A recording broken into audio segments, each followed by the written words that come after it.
Good morning, good people. Mark Holmes here, and as always, I want to say thank you all for watching, commenting, subscribing, and being part of the Joe Boo Sports Report. Without you guys, as well as you ladies, you know that this literally does not work. Look, oh my God.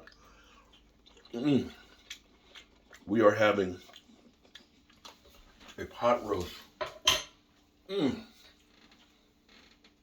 An Italian pot roast sub today. Put that on 11 o'clock last night. That is incredible. It's going to be a long day. I'm going to try and do this. I'm going to try and do all of the games. Now, the first game starts out in London. It will be Denver's last stand. And this is actually kind of important, this game. It's the Jaguars versus Denver. And Denver, which is now owned by Walmart owners, is on the verge of literally imploding the team. Russell Wilson, let's ride. Okay? Yeah. Russell Wilson, who is not well liked on his team, if they lose today, it is expected that they will be trading Bradley Chubb as well as Jerry Judy. And that could actually open up a spot for the Cowboys to maybe make a trade. I don't think they will because I think the price is going to be too high. They're going to want a number one for Judy, and I think that's way too much. But hey, what do I know? The Cowboys surprised me by going for a one-tick guy. So we'll see what happens with the Jaguars. The Jaguars seem to be that team that's close to being a decent team. If they win this game, they're actually in a good position to make some noise in their conference because you got the Colts playing against Washington without Carson Wentz, and you have Dan Snyder and Irsay who don't. Irsay literally threw Dan Snyder under the bus. Now for our Cowboys, all right. So Zeke Elliott does not look like he's going to play, and it looks like the Cowboys have made moves to bring up players on the roster to handle it. Malik Davis is brought up from the practice squad, along with Quadre Olson and Sean McKinnon. So you're looking at us having four tight ends, because Dalton Schultz looks like they've been practicing him with kid gloves.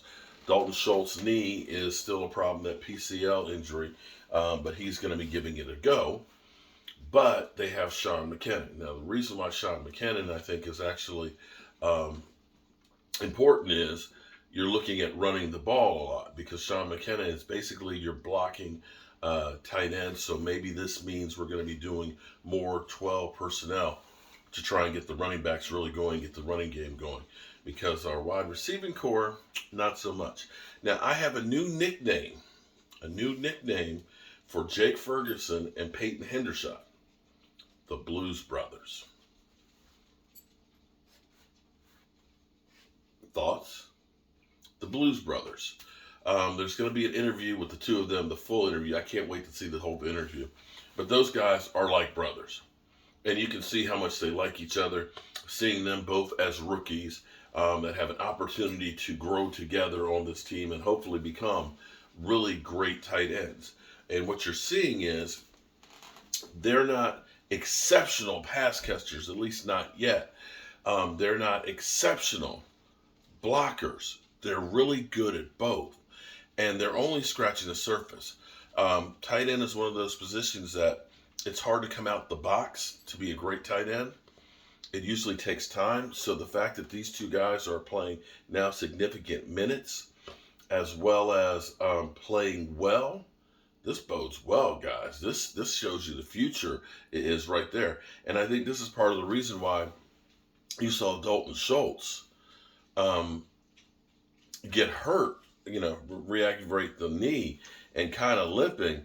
But he sucked it up and is playing, because I think he kind of feels those footsteps of those young pups behind him, because here it is, he's $11 million. These guys, they're dirt cheap. They're about $1 million a piece, if that much.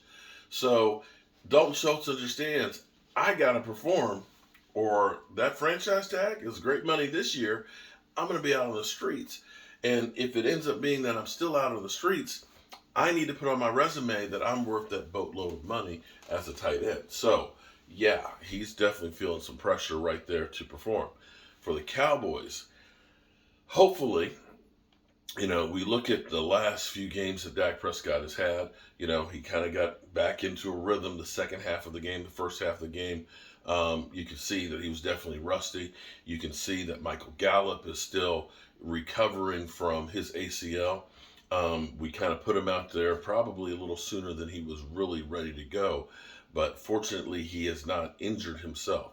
I hope to see him each week be able to take a step. I hope this week we'll see him actually being used. He only had 2 targets last week. And we're going to need him to be able to step up because I don't see the Cowboys trading for, a DK Metcalf or, a Jerry Jeudy or these guys. They covet those draft picks too much right now. The Cowboys' thinking is, look, the reason why our team is the way it is because we've drafted Micah Parsons in the first round, because we've gotten a Diggs in the second round, because we've gotten a Sam Williams in the second round.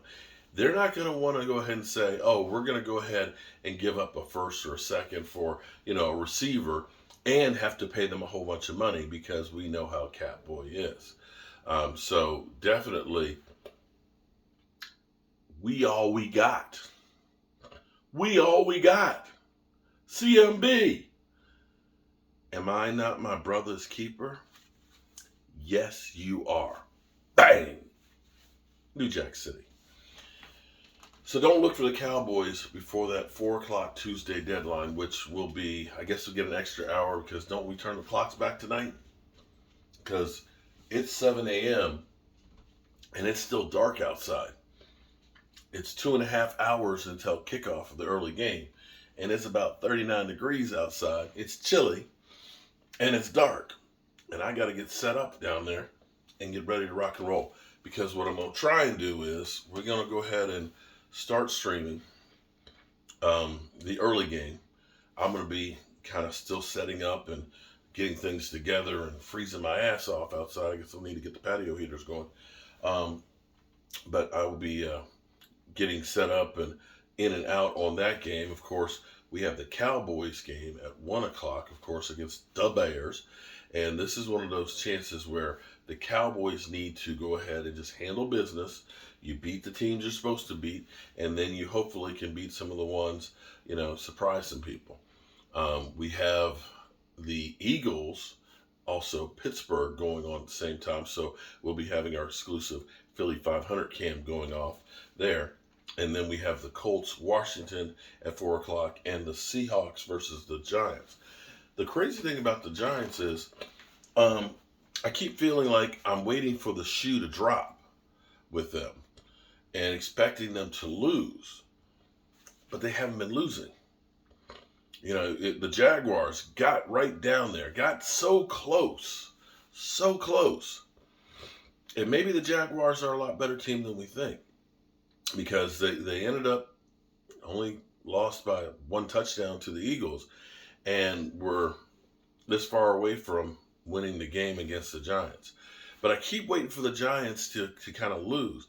Now, if they end up beating Seattle, who surprisingly with Geno Smith, seem to be a better team without Russell Wilson, and are leading the NFC West, if the Giants go out to the Seattle, which is like playing inside of a jet engine with the crowd noise, and beat them, then I'm going to have to be a believer of the New York Giants and start to worry about them.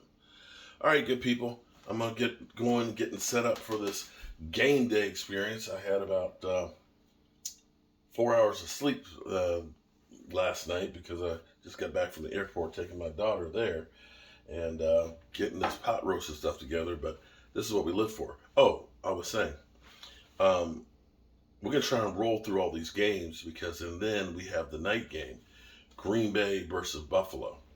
I don't know if I'm going to be able to make it through all those games, but I'm going to try because that would end up being about a 14-hour live stream. That's a lot. All right. Peace.